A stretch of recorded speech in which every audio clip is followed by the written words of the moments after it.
ఏ course నేర్చుకోవాలో తెలియట్లేదా? అయితే ఇనుమాటిక్స్ career guidance ని follow అవ్వండి. 3 నిమిషాల లోకల్ కాలు ₹1. ఓ ఏమయ్యా 3 నిమిషాలు ఫోన్ మాట్లాడితే ఎంత? జస్ట్ ₹1 బోర్డులో రాస్తుంది కదా సార్. ఆ బోర్డులో ఉన్న మ్యాటర్ కమిటీ ఏంటో కదా, కమిటీ ఏముంటారు, తేడా ఏం రాదు కదా. తేడా ఏమీ రాదు. సరే, నేను ఫోన్ తీసి హలో అనగానే టైం ఎంత అయిందో చెప్పాలి. అలాగే. అర్థమైందా? రింగ్ అవుతుంది. హలో, అది 1 నిమిషం. ఎవరు? సుబ్బారావా? నేను స్వామిని. అదేనయ్యా, మా అమ్మాయికి పెళ్లి సంబంధం చూడమని చెప్పాను కదా, చూసావా? ఏంటి కుర్రాడు ఎస్టీడీ బూత్ నడుతుంటాడా? చిచ్చి, ఆఫ్టర్ ఆల్ నా కూతురుని ఎస్టీడీ బూత్ నడుపుకునే వాడికి ఇస్తానా? నెవర్. సిగ్గు లేదు. పెట్టేస్తాను. పెట్టాయి. ఏమంతా? 12 నిమిషాలు. అంటే ఎంతసేపు మాట్లాడాను? 1 నిమిషం. ఇదిగో, ఇదేంటిది ₹10 నేను ఎంతసేపు మాట్లాడాను? 1 నిమిషం. 3 నిమిషాలు ఫోన్ మాట్లాడితే ఎంత? ₹1. 3 నిమిషాల్లో 1 నిమిషం అంటే ఎన్నో వంతు? మూడో వంతు. రూపాయిలో 3వ వంతు ఎంత? 33 పైసలు. నేను ఎంత ఇచ్చాను? ₹10. అంటే ధర్మగుణము విశాల హృదయం ఉన్నవాడిని కాబట్టి 17 పైసలు ఎక్కువ ఇచ్చాను. అర్థమైందా? సార్ 3 నిమిషాల కాలు ₹1 అని బోర్డులో ఉంది కదా సార్. అదంతా నాకు అనవసరం అయ్యా. 3 నిమిషములు గాని అంతకు లోపు గాని ఎంతసేపు మాట్లాడినాను రూపాయి తప్పనిసరిగా ఇవ్వవలేను అని నువ్వు బోర్డు పెట్టుకోవాలి. పెట్టలేదు కాబట్టి అంతే. సార్ మరి మీరు డెప్త్కి వెళ్ళిపోతున్నారండి. నేనంతే, మా అమ్మాయి కూడా అంతే, చాలా డెప్త్కి వెళ్ళిపోతుంటాం. Hello STD booth. అదయ్యా, ఆ 3 గదుల పోర్షను అద్దెకిస్తా. అద్దె నెలకి 2000. సెపరేట్ మీటర్ లేదు కాబట్టి కరెంటుకి నెలకి ₹200. ఇది కాకుండా 6 నెలల అద్దె అంటే ₹12,000 అడ్వాన్స్ గా నువ్వు ఇవ్వాలి. అలాగే సార్, అలాగే. అవును, ఇంతకీ నీకు పెళ్ళయిందా? మీరు ఒప్పుకుంటే అయిపోతుంది. అదేంటి నేను ఒప్పుకోవడం ఏంటి? అదే సార్, మీ ఇంట్లో అద్దెకి దిగుతున్నాను కదా, ఇక మీదట మీరే పెద్ద దిక్కు కాబట్టి మీరు చేసుకోమని చేసుకుంటా, లేక లేదు. నువ్వు నాకు తెగ నచ్చేసావా? డెప్త్లోకి వెళ్ళే కొద్దీ ఇంకా నచ్చుతాను. మరి అగ్రిమెంట్ రాసుకుందామండి. అగ్రిమెంట్ ఎందుకు? మాటే స్టాండర్డ్. బాగా డెప్త్లోకి వెళ్ళి ఆలోచించండి సార్. నేను ఎప్పుడైనా అద్దె కొట్టానుకోండి, అది దానికోసమే. అది నిజమే. అగ్రిమెంట్ రాసుకున్నాం.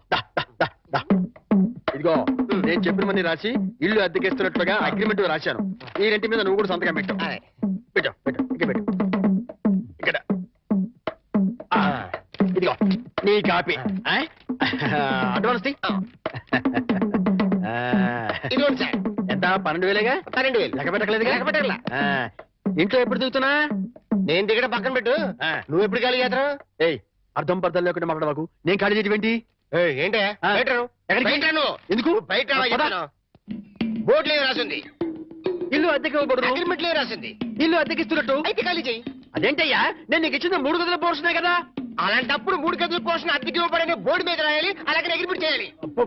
నేను ఒప్పుకోను. నువ్వు ఒప్పుకోకపోతే ఇల్లు అద్దెకి ఇచ్చినట్టు అగ్రిమెంట్ రాసి ఇప్పుడు కాదంటావని చీటింగ్ కేసు పెట్టి నిన్ను జైల్లో చేయిస్తా. అమ్మో, అంత పని చేయకు. అందుకని ఖాళీ చేసేయి. ఇప్పటికిప్పుడు ఖాళీ చేసి వెళ్ళిపోమంటే ఎక్కడికి వెళ్తానమ్మా? అది కరెక్టే. నేను విశాల వదిలేను కాబట్టి నేను రెంట్ తీసుకుని ఇంట్లో నేను ఉండిస్తా. కాకపోతే రెంట్ అవుతుంది. రెంట్? అవును, నెలకి 3,000. నేను నీకు ఇవ్వాల్సింది 2,000 పోగా నువ్వే నాకు ₹1,000 సరిపోతుంది. Water separate, current separate. Okay okay. నెలకి 3,000 చెప్పరా? 6 నెలలు అడ్వాన్స్ 18,000 కొట్టు. 18,000? అవును కొట్టు. ఇదిగో రెడీగా 12,000 ఉన్నాయి. మిగతా 6,000 నువ్వు ఇంట్లో దిగుతావు కదా, అప్పుడు ఇస్తా కదా. God promise. ఇల్లు జాగ్రత్త. మేకులు గీకులు కొట్టావో అయిపోతావు. నా డెప్త్ ఏంటి అర్థమైంది కదా. ఓరి వీడి డెప్త్ బంగారం గాను నా ఇంటికి నేనే అద్దె కట్టుకునే డెప్త్ లో పడేశాడు. ఈ డెప్త్ లోంచి నేను ఎప్పటికీ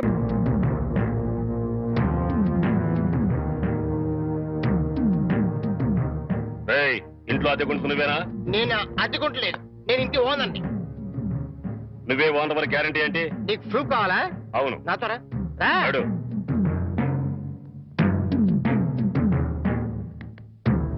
ఈ నెల అద్దె ఎప్పుడు కడతావు? కడతాన్రా, మా రౌడీ గారు వస్తే నీ ఒంటి కట్లు కడతాన్రా. అద్దెడితే సిలిండర్ వేసి ఇస్తావేంటి? అద్దెగా కడతా, తప్పకుండా కడతా. హెడ్ తాకట్టు పెట్టాను సరే కడతా. సరేనా? కడతా కదా.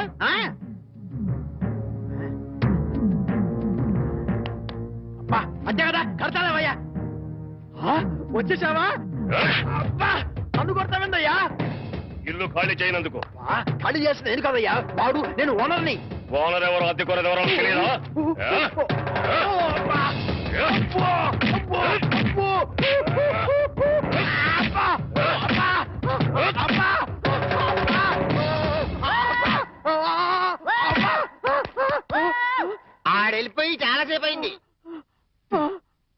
మనతో పెట్టుకుంటే రంగు పడుద్ది. పడిందిగా. అది.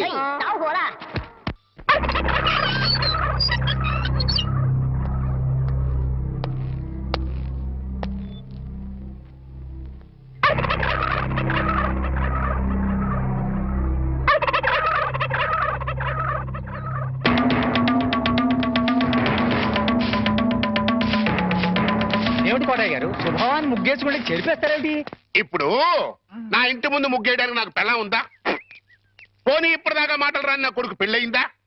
అందుకే నా ఇంటి ముందు ముగ్గేయడానికి కోడల పిల్ల వచ్చేంత వరకు ఈ వీధిలో ఎవరింటి ముందు ముగ్గుండడానికి వీల్లేదు. పని మనిషిని పెట్టవచ్చు కదండి. తప్పకుండా పని మంచిగా పెట్టుకుంటా. మీ ఆవిడ పంపించు.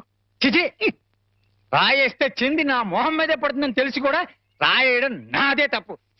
అంటే నేను అదేనంటావా? అదైతే ఎరువు కన్నా పనికి వస్తుంది. మీరు అంతకంటే బ్యాట్ కదా. నోరు మీరా. మీకు బ్యాడ్ న్యూస్ చెప్పేసి నోరు మూసుకుంటాను. ఏంటది? మీ అబ్బాయి కళ్ళు కనబట్టలేదు. బేసిక్ వాడికి మాట్లేదురా. బోనస్ గా ఇప్పుడు చూపు కూడా పోయిందా? అవునండి, నేను కళ్ళ ముందు చేయాడించినా తెలుసుకోలేకపోయాడండి. దీంట్లో గుడ్ న్యూస్ కూడా ఉందండి.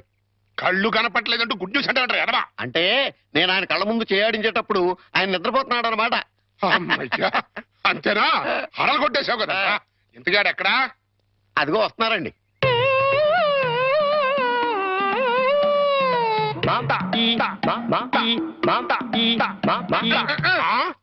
ఆహా, అలాగా. రేయ్, ఇప్పుడు ఈయన నాతో ఏం టాకింగ్ చేశాడు చెప్పు. తెలీదండి. మరదే చెవులు ఆగాడు అంటే టిఫిన్ పెట్టించు మరి. ఓహో. బుగ్గగిల్లాడు అంటే కాఫీ గాని టీ గాని ఇప్పించు మరి. ఓహో. ఏమిటో మోగ వెధవ. అందుకే ఈ టచింగ్ భాష. నా టిఫిన్ పెట్టిస్తాను. అనుమానం కాబోయే కోళ్ళు దండం పెట్టుకో. అన్నం పెట్టుకుంటాను కానండి. మీరు బోల్డ్ ఆస్తి పెట్టుకుని హెడ్ మాస్టర్ ఉద్యోగం తప్ప పైసా ఆదాయం లేని వాళ్ళమ్మాయిని కోడలు చేసుకుంటానంటారేంటి? వారి పిచ్చి వెధవా. మన చీఫ్ మినిస్టర్ ఎవరు? హెడ్ మాస్టర్ గారు శిష్యుడు. ఆ. కమిషనర్ ఆఫ్ పోలీస్ ఎవరు? హెడ్ మాస్టర్ గారు శిష్యుడు. ఆ. జడ్జి గారు ఎవరు? హెడ్ మాస్టర్ గారు శిష్యుడు. ఆ. కనుక దీన్ని బట్టి నీకేమర్థమైంది? హెడ్ మాస్టర్ గారితో పెట్టుకుంటే మీ దొక్క పగులుద్దని అర్థమైంది. అందుకే పిచ్చి వెధవా. ఆ. నేను ఆయనతో బియ్యం పెట్టుకుంటున్నా. ఓహో. అయితే దీంట్లో గుడ్ న్యూస్ ఉందండి. ఆ. మీరు ఆయనకి వియ్యంకుడు కావడం వల్ల ఆయనకుండే గౌరవం మీకు వస్తారన్నమాట. శాబాష్, బాగా అర్థం చేసుకున్నావు. దీంట్లో బ్యాట్ కూడా ఉందండి. మరి ఆయన మీకు వియ్యంకుడు కావడం వల్ల ఆయనకుండే గౌరవం పోద్ది. ఆకలేస్తుందా? నా టిఫిన్ తింది పదా. ఒరే చంటి, సినిమాకి వెళ్దామంటేనేమో డబ్బులు లేవు. మీ నాన్నేమో ఇచ్చి తావడం.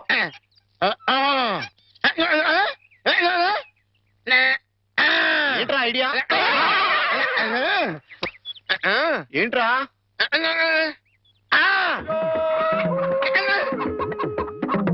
కోళ్ళు.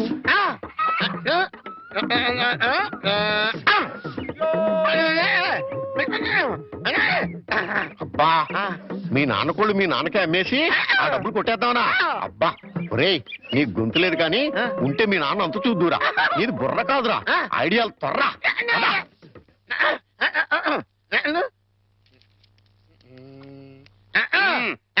కోటయ్య గారు, మీకు గుడ్ న్యూస్ అండి. ఏంట్రా? 2 కోళ్ళు చాలా చీప్ గా వచ్చేసి ఓన్లీ 40 రూపీస్. ఏంటి 2 కోళ్ళు 40 రూపాయలనా? కావాలంటే చూసుకోండి. ఏంట్రా, ఆ? నా చెవులోనే కోడికలు పెడదాం అనుకుంటున్నావా? నా కోళ్ళే తీసుకొచ్చి నాకే అమ్మేస్తావా? మీకు పక్షపాతం వచ్చి చచ్చిపోయినంత తొట్టండి. ఈ మీ కోళ్ళు కాదు, మీ కోళ్ళు అన్నారు కాబట్టి ఆ ఏ రంగులో ఉంటాయో చెప్పండి. ఒకటేమో ఎరుపు, ఇది ఏ రంగండి? తెలుపు. మరి మీది కాదు కదండి. కాదు. ఇంకోటి ఏ రంగండి? ఆ తెలుపు. ఇదే రంగండి. తెలుపు. మరి మీది కాదు కదండి. అస్సలు కాదు. అందుకే 2 చీప్ గా వచ్చి 40 రూపీస్ ఇచ్చేయండి. నీ అమ్మగారు బంగారం గారు ఎప్పుడు ఎప్పుడు బ్యాడ్ న్యూస్ చెప్పేవాడు. ఇవాళ ఎంత గుడ్ న్యూస్ చెప్పేవరా? ఆడికిచ్చారా?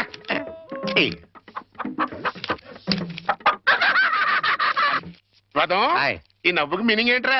ఏం లేదండి, సినిమాకి వెళ్ళడానికి డబ్బులు లేక మీ కోళ్ళు మీకే అమ్మేశాం కదా అని హ్యాపీగానే అవుతున్నాడండి. గురుజీ గురుజీ గురుజీ, మీకు గుడ్ న్యూస్. ఏంట్రా అది? అంటే నేను సినిమాకి వెళ్ళాం. సినిమా అదిరిపోయింది. ఆహా. క్యాష్ గిట్టుబాటు అయింది.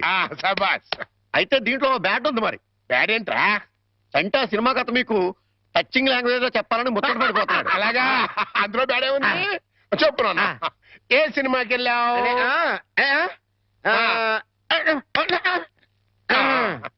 ఏ సినిమాకి వెళ్ళావు?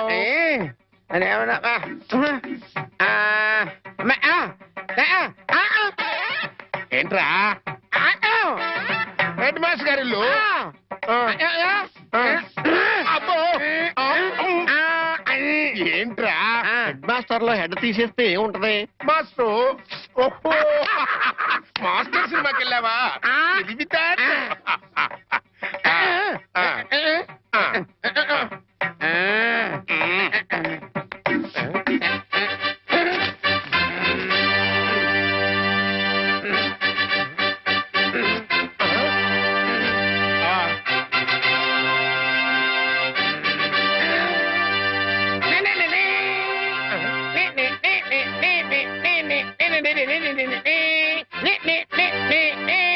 టైటిల్స్.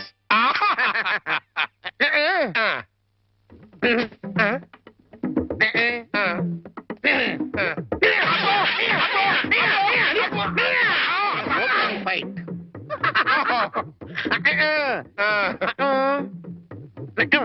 హీరోయిన్ హీరో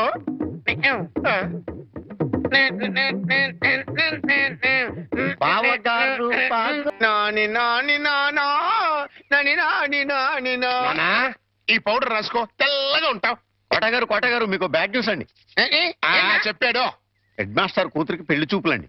అది బ్యాడ్ న్యూస్ ఎందుకు అవుతుందిరా? గుడ్ న్యూస్ అవుతుంది. అదేంటండి, పొరుగు పచ్చగా ఉంటే మీకు గుడ్డెలా అవుద్ది? గుండె అయిపోయిందేమో చూడండి. ఓరి వెరీ వెధవా, అది గుడ్ న్యూసే అవుతుందిరా. అంటే ఆ సంబంధం క్యాన్సిల్ అవుతుంది కాబట్టి. ఎందుకు క్యాన్సిల్ అవుద్ది? ఎందుకంటే ఆ వచ్చే పెళ్లి కొడుకు మో చంటోడి కంటే అందంగా ఉండడు కాబట్టి. చూసావా, అందుకే ముస్తాబు చేస్తున్నా. ఆ సంబంధం క్యాన్సిల్, మన సంబంధం ఖాయం. ఒకసారి ఇటు చూడు, ఒకసారి ఇటు చూడు. వాయిస్ లేక కమేడియన్ లా ఉన్నాడు గాని ఆ ఫేస్ చూడు, హీరోలో లేడు. నిజమే, నెత్తి మీద నెమలేక చేతిలో ఫ్రూట్ పెడితే లార్డ్ కృష్ణ పరమాత్మ ఉంటాడు.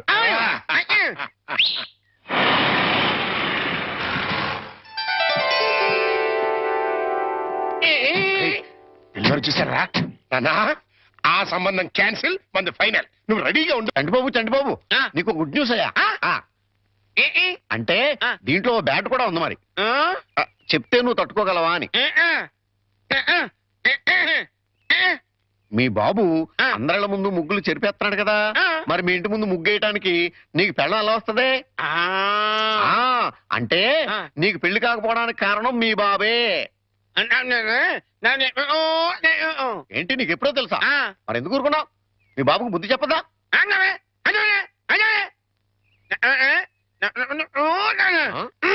ఏంటి, ఒక ఐడియా వేసావా? ఏంటి ఐడియా? చెప్పు.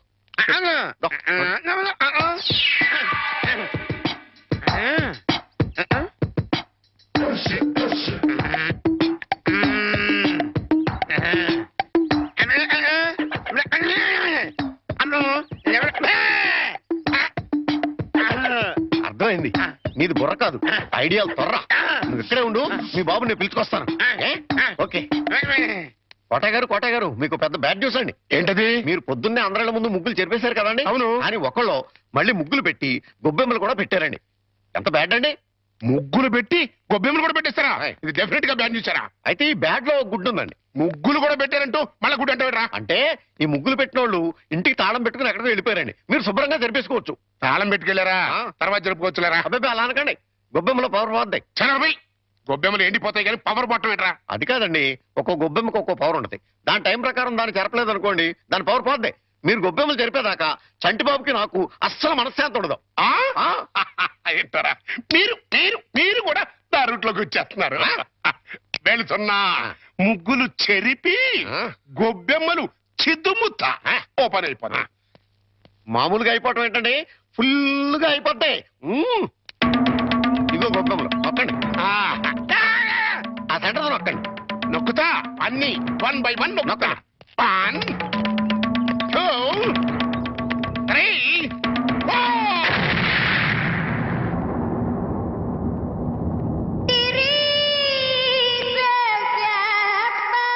ఇదేంట్రా గొబ్బెమ్మ పేలింది? ఏ గొబ్బెమ్మలో ఏ బాంబు ఉంటుందో ఎవరికి తెలుసండి. కాకపోతే టోటల్ గా బ్యాడ్ ఏంటంటే బాంబు పేలటమా? కాదు, మీరు బతికి బయటపడటం. గురుజీ, ఉత్తరం రాసి పెట్టండి. నేను నీకు రాసి పెట్టమేంట్రా? నువ్వే రాసుకున్నాడు. నేను రాస్తే నేనే వెళ్ళి చదవాలి. అంత బ్యాడ్ గా ఉంటుంది మన రైటింగ్. రాయండి ప్లీజ్. చెప్పాడు. ప్రియమైన మామయ్యకు ఇక్కడ మేమంతా క్షేమంగా ఉన్నాము, మీరంతా అక్కడ క్షేమం అని తలుస్తాను. రాశారా?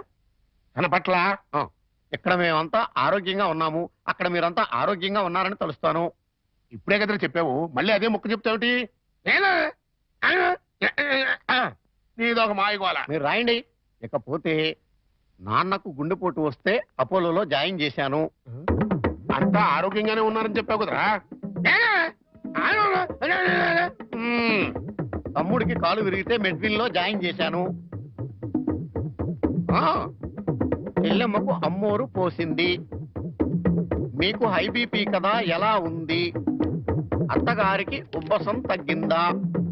మరిదికి టీబీ తగ్గిందా?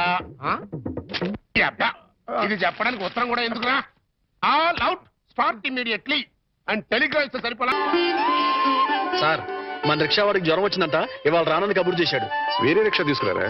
మామగారు, నా స్కూటర్లో మిమ్మల్ని స్కూల్ దగ్గర డ్రాప్ చేస్తారండి. నీకెందుకే శ్రమ? నువ్వు ఇందులో శ్రమే ఉంది మామగారు. రండి రండి మామగారు, కూర్చోండి. నేనెంత అదృష్టవంతున్నయ్యా, నా మీద నాకే అసూయగా ఉంది. అసూయ పడ్డానికి ఎక్కడో శాలిటీ ఉందండి.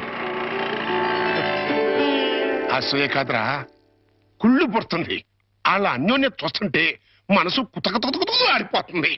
ఇన్ని నెలల నుంచి చూస్తున్నాం, అసలు వాళ్ళిద్దరూ తండ్రి కొడుకులా మావాళ్ళని డౌట్ వస్తుంది. పక్కోళ్ళు పచ్చగా ఉంటే చూడలేరా అండి మీరే? అస్సలు డౌట్ లేదు. మీకు గొబ్బెం బాంబు కరెక్ట్ కదండి, కారు బాంబే కరెక్ట్. అంటే ఏంట్రా, ఆ రోజున గొబ్బెంలో బాంబు పెట్టిన నేను కాదండి, మీరు అందరిళ్ళ ముందు ముగ్గులు చెరిపేయడం వల్ల తనకు పెళ్లి కావట్లేదని మీ కొడుకే పనిచేశాడు.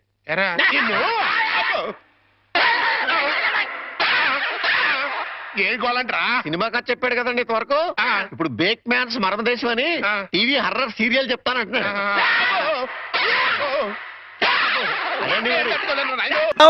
బయటికి పోలేను, లోపలికి రాలేను. శకునం బాగోలేనప్పుడల్లా కాళ్ళు కడుక్కోవడానికి కళ్ళు తుడుచుకోవడానికి నీళ్ళు అందించలేక చస్తున్నా.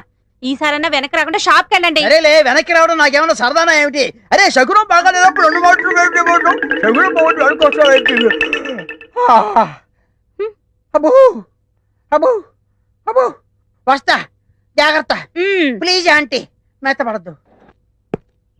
ఏమే, టైం అవుతుంది. అబ్బబ్బా, వస్తున్నానుండండి. ఏమండి, నా చేతిలో ఏమైనా అల్లావుద్దీన్ అద్భుత దీపం ఉందా? అర్ధరాత్రి 2 గంటలకు లేచాను. మిమ్మల్ని తయారు చేశానా? నేను తయారయ్యానా? ఇంట్లో అడ్డమైన చాకరీ చేశాను. ఇదిగోండి, పట్టుకెళ్ళండి. నువ్వు కాకపోతే నేను కానీ చేస్తానా? ఏమండి, మళ్ళీ ఏమిటి? మరేం లేదు, ఈ రోజు మన పెళ్లి రోజు కదా. అయితే ఏమిటి? సాయంత్రం మీరు ఆఫీస్ నుంచి త్వరగా వచ్చేస్తే. తొందరగా వచ్చేస్తే అది ఎంతసేపు శోభనం రోజు, పెళ్లి రోజు, పుట్టినరోజు తప్ప ఇంకేమీ లేవా? అది కాదండి. ఇంకేంటి, ఎంతసేపు సినిమాలు, షికారులు, ఈ గోలు తప్ప నా కష్టం ఆలోచించవే. పొద్దున లేచి డ్యూటీకి బయలుదేరితే 2 గంటలు ఏపీఎస్ఆర్టీసీ డొక్కు బస్సులో ప్రయాణం చేయాలి. అక్కడి నుంచి స్టేషన్ లో రైలు ఎక్కి ఇంకో 2 గంటలు ప్రయాణం చేయాలి. అక్కడి నుండి వికారాబాద్ లో రిక్షా ఎక్కి 2 గంటలు నానాగోతుల్లో దూకి బ్యాంకులో చేరుకోవాలి. బ్యాంకులో దూరిన దగ్గర నుంచి పొద్దున్న సాయంత్రం దాకా ఫైళ్లు తీయడం, చెక్ చేయడం, తోయడం, మళ్ళీ ఫైళ్లు తీయడం, చెక్ చేయడం, తోయడం. సాయంత్రం అయిందిరా రామచంద్ర, ఇంటికి పోతున్నాం అనుకునేసరికి ఆ మేనేజర్ గేడ్ వచ్చి అర్జెంట్ మీటింగ్ ఉందని మీటింగ్ పెడతాడు. ఇంకా అంతే, బ్యాక్ టు ది పెవిలియన్. మళ్ళీ కష్టాలు మామూలే. ఏ అంత కష్టపడటం దేనికి? ఇంటి పక్కనే బ్యాంక్ ఉండేది పెళ్ళవక ముందు. పెళ్ళైన తర్వాత వికారాబాద్ బ్రాంచ్ కి ట్రాన్స్ఫర్ చేసేసుకున్నారు. అసలు ఇంకా ఈ బ్రాంచ్ లోనే ఉండుంటే గుమస్తాగా ఇప్పటిదాకా పడేడుతురు. అక్కడికి వెళ్ళబట్టే క్యాషియర్ అయ్యాను. ఇన్ని కష్టాలు పడైనా సరే నీకు పువ్వులు కొనిపెట్టాను, నగలు కొనిపెట్టాను, చీరలు కొనిపెట్టాను, ఏది కావాలంటే అది కొనిపెట్టాను. అర్థమైందా? అర్థమైంది. ఇంకెప్పుడు డ్యూటీకి వెళ్ళేటప్పుడు పుట్టినరోజు, పెళ్లి రోజు, ముఖ్యంగా శోభనం రోజు అని గుర్తు చేయొద్దు.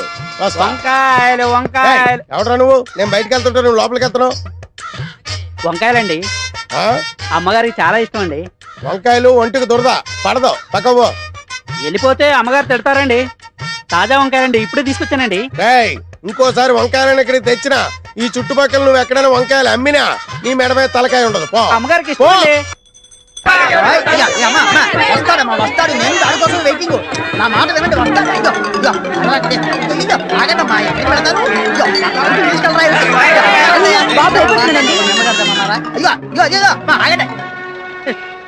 ఏదో సినిమా వదిలిపెట్టడంతా వెళ్ళిపోయారేంట్రా? నిన్ను